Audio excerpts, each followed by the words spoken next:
Okay guys, yung 20 days natin, yung pang 20 days natin kahapon, ang ginawa natin sa ating mga sisiw ay sinegregate natin at dinisinfect natin. Tara, pakita ko sa'yo dahil hinihiwalay ko yung maliit at saka malaki.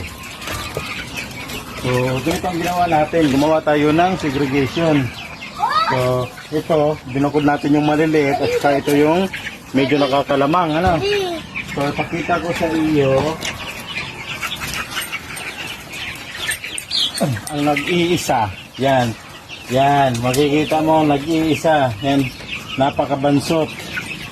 So, mag-try tayo ngayon ng malaki at yung titimbangin. Titimbangin po natin. So, try tayo. Kukuha tayo ng medyo malaki. Ito. Yan, kung ilang gramo na. Okay. 800 grams, almost 1 kilo na po siya. So, ayan guys. Yan po yung status nila ngayon. Yan po yung status nila ngayon. Medyo maliwalas na at medyo malawak na. Nakakaikot-ikot na sila. Okay, thank you guys. Salamat. Salamat sa inyong panood.